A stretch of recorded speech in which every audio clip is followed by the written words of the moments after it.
Good morning students, welcome back. बेटे आज हम करेंगे इलेक्ट्रोकेमिस्ट्री का नेक्स्ट लेक्चर। पिछले लेक्चर में हम लोगों ने डिस्कस किया था जो इलेक्ट्रोलाइटिक कंडक्टेंस है उसके बारे में, और उसके कुछ और फार्मूला थे बेटा, उनको डिस्कस किया। आज उसी बेस पे पहले हम एक दो प्रॉब्लम करेंगे, उसके बाद नेक्स्ट टॉपिक जो होगा हमारा। तो जैसे सबसे पहले जो बेटा अपना क्वेश्चन है, the conductivity of 0.20 molar KCl। अपने को बेटा ये KCl दे रखा है, जो अपने पास इलेक्ट्रोलाइट है उसकी जो मोलैरिटी है वो 0.20, या आप कह सकते हो उसकी जो कंडक्टिविटी है एट 298 केल्विन, वो बेटा ये दी हुई है। मतलब ये क्या है, आपकी कंडक्टिविटी, स्पेसिफिक कंडक्टिविटी जिसको हम कापा बोलते हैं, जबकि जो कंसंट्रेशन है बेटा वो उसने अपने को ये दे रखी है। तो कहता है कैलकुलेट इट्स मोलर कंडक्टिविटी, इसकी जो मोलर कंडक्टिविटी होती है वो कैलकुलेट कीजिए। तो बेटा आप लोगों को पता है, जो कि हम ऑलरेडी डिस्कस कर चुके हैं, लैम्डा एम क्या होता है, मोलर कंडक्टिविटी। तो जो ये मोलर कंडक्टिविटी बेटा किसके इक्वल होती है, कापा मीन्स जो स्पेसिफिक कंडक्टिविटी है इनटू 1000 और डिवाइडेड बाय सी क्या है, कंसंट्रेशन। आप क्या कहेंगे, लैम्डा एम मोलर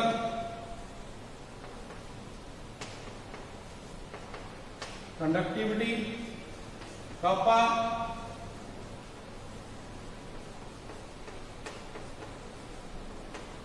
कंडक्टिविटी बोल दीजिए, या आप इसको स्पेसिफिक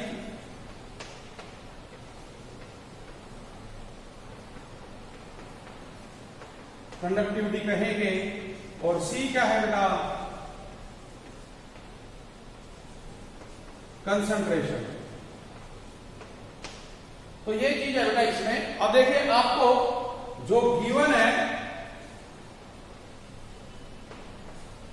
एक तो बेटा स्पेसिफिक कंडक्टिविटी गिवन है 0.0248 पर सेंटीमीटर, और जो कंसंट्रेशन है वो दी गई है 0.20 मोलर। तो जो ये वैल्यूज आपको दी है बेटा, इनको आप क्या करेंगे, जो ये अपना फार्मूला है मोलर कंडक्टिविटी का, इसके अंदर पुट करेंगे। तो जब आप इसमें देखो पुट करोगे, lambda M equal to specific conductivity है 0.0248 इंटू 1000 डिवाइडेड बाय 0.20। तो बेटा इस सभी को आप लोग क्या करेंगे, सोल्व करेंगे। तो आप जब बेटा इसको सोल्व करोगे तो हमारे पास देखिए, जैसे हम मान लीजिए इसको हटाते हैं तो ऊपर जाएगा बेटा 100, ठीक है। ये हमने यहां से क्या किया, मान लीजिए इसको काट दिया, और ये आपके पास यहां से चला गया। इसी तरह बेटा यहां से आप इसको हटाओगे तो नीचे क्या होगा, 4 जीरो आ जाएंगी, 3 जीरो आपकी यहां से गई। देखो ये क्या आ गया बेटा, इसको कैंसिल कर देगा, ठीक है। अब ये बेटा क्या करेगा, इसको कैंसिल करेगा। तो जब इसको कैंसिल करेगा तो आप देखेंगे भी जो हमारे पास आंसर होगा बेटा वो इसके अंदर जो है सोल्व करने पे आएगा। तो आप देखेंगे 2 से जब आप इसको सोल्व करोगे 1, 2 और 4, तो अपने पास आएगा 124 साइमन सेंटीमीटर स्क्वायर पर मोल। तो ये अपने पास इसका क्या रहेगा बेटा, आंसर रहेगा। मतलब जो इसकी मोलर कंडक्टिविटी है वो रहेगी। इसी तरह से हम एक क्वेश्चन और करते हैं।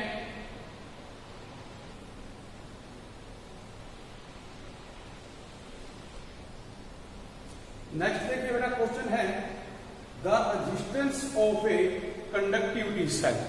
याद कीजिए जो लास्ट लेक्चर में हमने देखा, अपने पास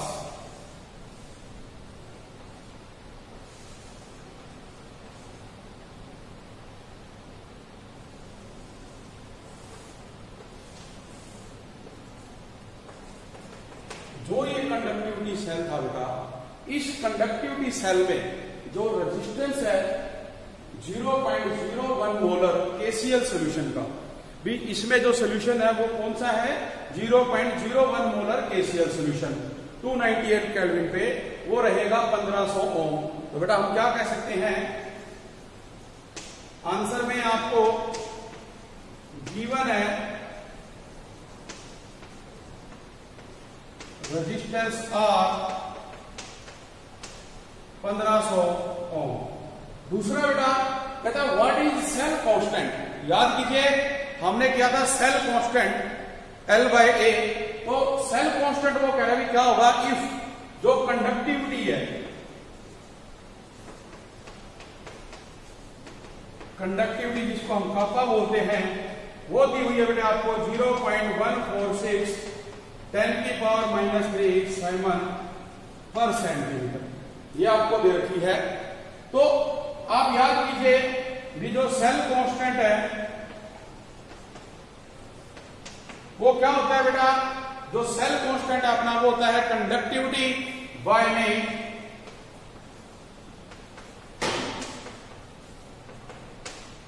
कंडक्टेंस।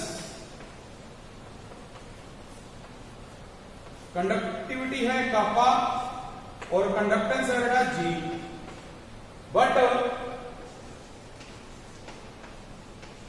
वी नो जो कंडक्टेंस है G वो रेसिप्रोकल होती है रेजिस्टेंस की। तो हम जब इस वैल्यू को बेटा इसमें पुट करेंगे तो ये यहां से रिवर्स होके ऊपर आ जाएगा अपने पास। तो आपका देखो जो सेल कांस्टेंट है उसका फार्मूला जो बनेगा कंडक्टिविटी बाय में 1/R is equal to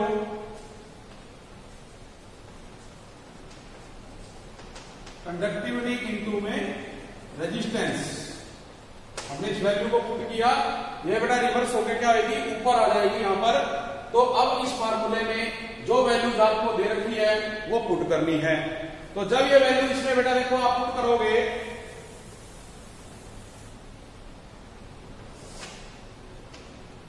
cell constant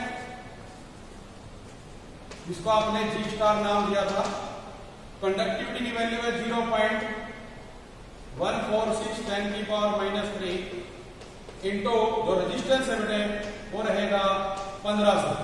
तो जब इस वैल्यू को आप पुट कर दोगे और बेटा इसको आप क्या करेंगे, सोल्व करेंगे, तो इसमें जो आपका आंसर रहेगा बेटा वो रहेगा इसमें 0.219 पर सेंटीमीटर। तो इसको सोल्व करने पे ही आएगा अपना आंसर। तो देखिए इस तरह से जो हमने ये दो प्रॉब्लम्स की, हम मोलर कंडक्टिविटी निकालते हैं। अगर आपको इक्विवेलेंट कंडक्टिविटी आ जाती है तो जो साइन था बेटा लैम्डा m, इसकी बजाय हम क्या यूज करेंगे, लैम्डा इक्विवेलेंट। तो ये अपने पास क्या इक्विवेलेंट कंडक्टिविटी हो जाएगी। इसी तरह से सेल कांस्टेंट है जो वो L/A है, उसे हमने क्या रिप्रेजेंट किया था, G स्टार से रिप्रेजेंट किया था। तो इसकी प्रॉब्लम आ गई। इसी प्रकार से मान लीजिए आपको रेजिस्टिविटी आ जाती है तो आप रेजिस्टिविटी को बेटा क्या करेंगे, formula R into A/L values आपको दे रखे होंगी वो पुट करेंगे और उसको सोल्व कर लेंगे। तो इस तरह से जो इसकी प्रॉब्लम्स है वो आप सभी ने क्या करनी है बेटा, प्रैक्टिस करनी है। इसके बाद हम करते हैं नेक्स्ट टॉपिक। बेटा नेक्स्ट टॉपिक जो रहेगा वो है variation of molar conductivity with concentration. भी आपके पास स्ट्रॉन्ग इलेक्ट्रोलाइट है या मान लीजिए वीक इलेक्ट्रोलाइट है, तो जब हम उसकी जो कंसंट्रेशन है बेटा उसको चेंज करते हैं तो कंसंट्रेशन को चेंज करने पे उसके अंदर क्या चेंजेस आते हैं ये बेटा हम लोगों ने क्या करना है, डिस्कस करना है। तो इसके लिए एक साइंटिस्ट थे डिवाय हक्कल ओनसागर। तो बेटा उन्होंने एक इक्वेशन दी और वो इक्वेशन थी lambda m equal to lambda m not minus a square root of c। और ये बेटा किसके द्वारा दी गई, ये दी गई ओनसागर के द्वारा। और जब ये उन्होंने दी तो बेटा इस इक्वेशन का जो नाम है वो है डिवाय हक्कल ओनसागर इक्वेशन। इस इक्वेशन में, इन दिस इक्वेशन जो लैम्डा m है बेटा ये है मोलर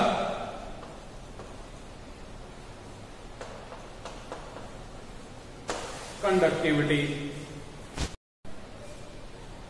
जो लैम्डा एम नॉट है ये है बेटा मोलर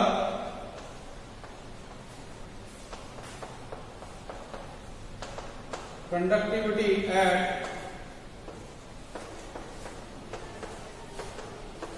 इनफाइनाइट डाइल्यूशन।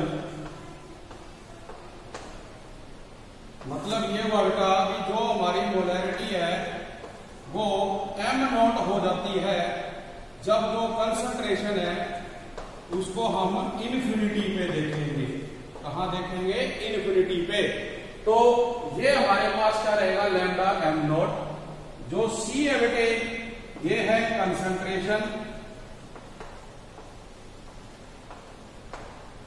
और जो ए है ये है बेटा कांस्टेंट।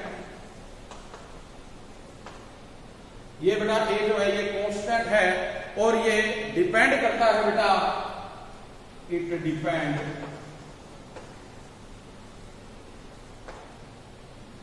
नेचर ऑफ सॉल्वेंट,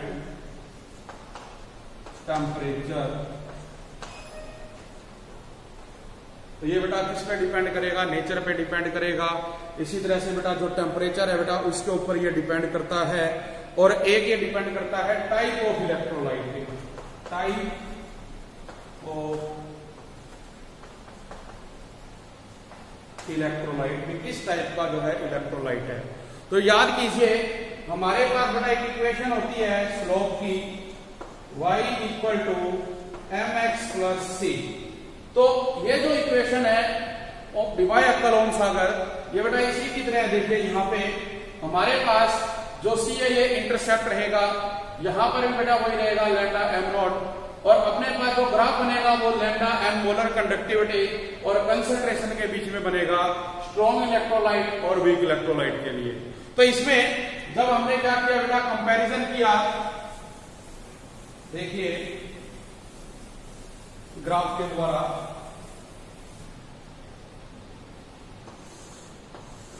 एक ये ग्राफ ड्रा किया गया बेटा, ये है square root of C means concentration, और यहां हम कहेंगे बेटा मोलर कंडक्टिविटी। ये जो पॉइंट है lambda M not infinite dilution है बेटे। तो इसमें देखिए बेटा हम क्या करेंगे? मान लो आप पहले लेते हो किसके लिए? स्ट्रॉन्ग इलेक्ट्रोलाइट के लिए।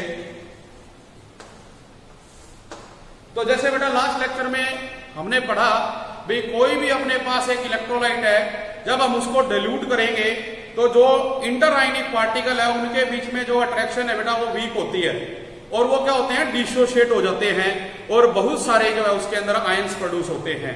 तो उसके कारण जो उसकी कंडक्टिविटी है बेटा वो क्या होती है? इंक्रीज हो जाएगी। कौन सी? Molar conductivity. तो हम देख रहे हैं भी जब वो क्या था? कंसंट्रेटेड था, मतलब उसकी जो कंसंट्रेशन ज्यादा है तो बेटा उसके अंदर आयंस कम है, और जब उसमें बेटा आयंस कम है तो उसकी जो मोलर कंडक्टिविटी है वो क्या होगी? कम होगी। जबकि आप ये कहें भी उसकी कंसंट्रेशन कम है, डिक्रीज है, तो जो उसके बेटे आयंस है वो ज्यादा होंगे, डिसोसिएशन ज्यादा होगी, और उसकी वजह से जो उसकी मोलर कंडक्टिविटी है वो क्या होगी? लार्ज होगी। तो अपने पास मान लीजिए जो ये ग्राफ है आप देख रहे हैं कि जब आप इधर आते हैं तो कंसंट्रेशन क्या हो रही है बेटा? इंक्रीज हो रही है। तो मान के चलिए हमारे पास ये एक स्ट्रॉन्ग इलेक्ट्रोलाइट है, स्ट्रॉन्ग इलेक्ट्रोलाइट मान के चलो KCl है बेटा ये आपके पास। तो हम देख रहे हैं कि जब बेटा यहां से जीरो से कंसंट्रेशन इधर इंक्रीज हो रही है तो जो डाइल्यूशन है वो कम हो रही है, और जब डाइल्यूशन बेटा कम हो रही है तो आप देख रहे हैं कि ये जो लाइन है स्ट्रेट लाइन ये क्या हो रही है बेटा? डिक्रीज कर रही है नीचे की तरफ। लेकिन अगर हम बात करें कि कंसंट्रेशन डिक्रीज हो रही है, मतलब आप यहां से इस साइड में जा रहे हो, आप क्या कर रहे हो? उसको डाइल्यूट कर रहे हो, तो जो सोल्यूशन है वो कम अपने पास क्या है? कंसंट्रेटेड है। तो हम कहेंगे कि जो इसके अंदर मोलर कंडक्टिविटी है वो इंक्रीज करेगी, और जब बेटा वो इंक्रीज करेगी तो वो कहां जाएगी? लैम्डा एम नॉट पे जाएगी, मतलब एट इनफाइनाइट डाइल्यूशन। ये जो हमारी लाइन है स्ट्रॉन्ग इलेक्ट्रोलाइट की वो यहां पर जाके मिलेगी एट लो कंसंट्रेशन। जबकि जब कंसंट्रेशन हाई थी तो ये क्या कर रहा था, डिक्रीज कर रहा था। तो साफ है इसमें ये हमने ये पढ़ा भी अगर डाइल्यूशन कम है तो आप कहेंगे भी मोलर कंडक्टिविटी बेटे क्या होगी, कम होगी। और अगर डाइल्यूशन ज्यादा है मतलब कंसंट्रेशन क्या है उसकी कम है तो जो मोलर कंडक्टिविटी है वो भी क्या होगी बेटे, ज्यादा होगी। इसी प्रकार से अगर आप बात करते हैं बेटे इसके लिए वीक इलेक्ट्रोलाइट के लिए, वीक इलेक्ट्रोलाइट इसमें भी बेटे ये क्या है, lambda M not molar conductivity eight infinite dilution. ये आप क्या ले रहे हैं, कंसंट्रेशन ले रहे हैं। अब वीक इलेक्ट्रोलाइट में हम मान लीजिए लेते हैं बेटा एसिटिक एसिड CH3COOH, आपने एसिटिक एसिड ले लिया। अब देखिए जो वीक इलेक्ट्रोलाइट है बेटा उसकी जो अपने पास मोलर कंडक्टिविटी है वो बेटे लो होती है as compare to strong electrolyte, ठीक है, ये याद रखना। और जो डिसोसिएशन होती है आयंस की वो भी बेटे क्या होती है, इसके अंदर कम होती है as compare to strong electrolyte. लेकिन हम ये कहेंगे कि जब बेटे आपके पास कंसंट्रेशन इंक्रीज हो रही है तो यहां पर जो वीक इलेक्ट्रोलाइट है उसकी जो मोलर कंडक्टिविटी है वो भी क्या होगी, कम होगी। लेकिन अगर उसको हम डाइल्यूट कर देते हैं और डाइल्यूशन होने पे बेटे इसके अंदर जो नंबर ऑफ आयंस है वो प्रोड्यूस होंगे, और जब नंबर ऑफ आयन प्रोड्यूस होंगे तो मोलर कंडक्टिविटी इंक्रीज करेगी। तो इसके लिए जो आपके पास ग्राफ बनेगा वो इस तरह से बनेगा भी यहां इसके कंपैरिजन में यहां पर जो आपकी कंसंट्रेशन है वो ज्यादा है, इसलिए आप देख रहे हैं कि ये लाइन यहां डिक्रीज है। लेकिन जैसे ही आपने कंसंट्रेशन कम की, डाइल्यूशन की, तो देखिए ये लाइन बेटा ऐसे इंक्रीज करेगी, ऐसे जाएगी। लेकिन एक्सपेरिमेंटली ये देखा गया कि जो ये वैल्यू है इनफाइनाइट डाइल्यूशन तक नहीं पहुंच पाती, ठीक है। और जब ये इनफाइनाइट डाइल्यूशन में बेटे नहीं पहुंच पा रही है तो इसने कहा भी ये इसकी लिमिटेशन रही वीक इलेक्ट्रोलाइट की, भी ये यहां तक नहीं जाएगा एक्सपेरिमेंटली। तो इस प्रॉब्लम को बेटे हमारे को किसने बताया सोल्व करके, एक साइंटिस्ट थे कोहलार्च। तो कोहलार्च ने इसके बारे में अपने को बताया, इसलिए उसका जो नाम पड़ा उसे नाम दिया गया कोहलार्च लॉ का। तो हम अब उसकी डेफिनेशन करते हैं। तो नेक्स्ट बेटा देखो जो डेफिनेशन में बता रहा था कोहलार्च लॉ, जो ये साइंटिस्ट थे इन्होंने जो वीक इलेक्ट्रोलाइट है उसकी जो मोलर कंडक्टिविटी थी वो जो एक्सपेरिमेंटली नहीं थी उसके बारे में बताया। तो इन्होंने कहा with the limiting molar conductivity, जो अभी इक्वेशन बेटे हमने की थी डिवाइड अक्कल ओन सागर, उसमें जो आपने देखा था भी लैम्डा एम जो है lambda M naught minus A root of C, तो ये जो लैम्डा एम नॉट है इसको कहा जाता है लिमिटिंग मोलर कंडक्टिविटी। तो क्या कहा बेटा with the limiting molar conductivity of an electrolyte, कोई भी एक इलेक्ट्रोलाइट है उसकी जो लिमिटिंग मोलर कंडक्टिविटी है वो क्या होती है, some of the limiting ionic conductivities.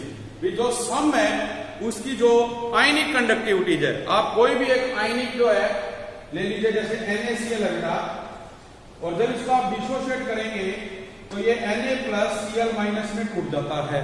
तो इसको आप क्या कहते हैं, आयनिक कंपाउंड कहते हैं। तो इस तरह से वो कहता है कि ये सम होता है किसका, limiting ionic conductivity of the cation, जब उस पर प्लस चार्ज है तो कटायन और माइनस है तो अनायन, ईच मल्टीप्लाई, अगर उसके साथ नंबर ऑफ आयंस भी प्रेजेंट है तो हम उनको मल्टीप्लाई करेंगे in one formula unit of the electrolyte. For example आपके पास देखिए लैम्डा एम इन्फिनिटी, ये क्या है बेटा, जो लिमिटिंग मोलर कंडक्टिविटी है, और किसके लिए NaCl।